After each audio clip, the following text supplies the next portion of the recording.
Good day, ma'am, sir. My name is Maureen Kumafay. I'm 33 years old and I have 2 kids. Okay, hello Miss Maureen. How are you today? I'm fine, ma'am. Okay, so may we know your educational attainment? I'm high school graduate.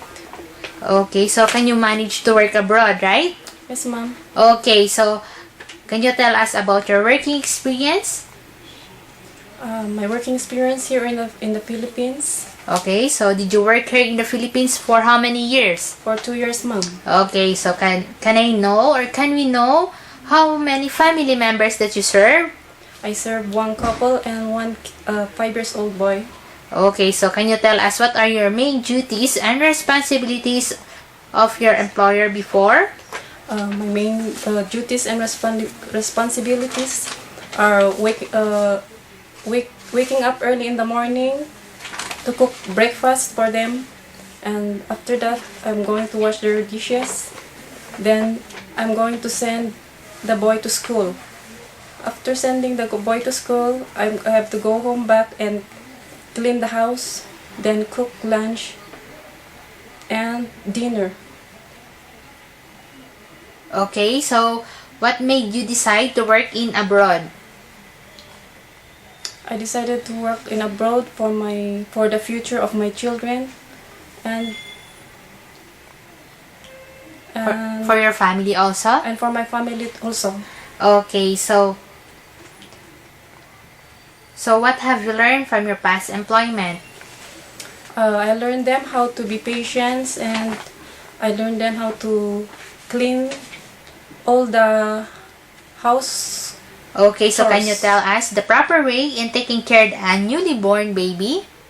The proper way in taking care of newly born baby is you have to be sure you have to hold the baby very careful and be sure that you are very clean before holding a baby. Okay, so can you demonstrate to us also on how to feed the baby? Yes, ma'am. Okay. For example, this is a feeding bottle. Be sure that this feeding bottle was sterilized for 3 to 5 minutes, and then after that you put a water on it and you put a milk. Okay. After putting a milk, you have to shake it like this. Okay. Then after shaking, you have to drop a small amount on your hands so you feel if it's warm. And if it's okay, you carry a baby and then you start feeding a baby like this. After feeding a baby, you have to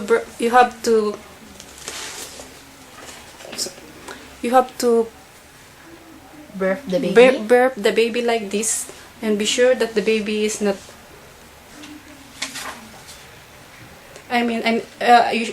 be sure that the head of a baby is like this position. Okay.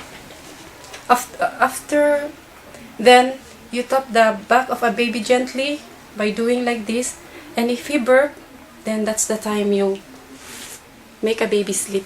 Okay, so thank you very much, Miss Maureen. Okay. Thank you. And now, do you have any song for your employer's children? Yes, I have, ma'am. Okay, so what song it is? It's like this. Okay. I have 2 hands, the left and the right. Hold them upright, so clean and bright. Clap them softly, 1, 2, 3. Clean little hands are good to see. Okay, so thank you very much, Miss Maureen, for your song. Before we end, do you have any last message to your future employer? For my future employer, if you choose me as your domestic helper, I do my best to serve your family well, and for your kids, I'm sure I'll treat your kids like as my own kid also. Okay, so are you willing also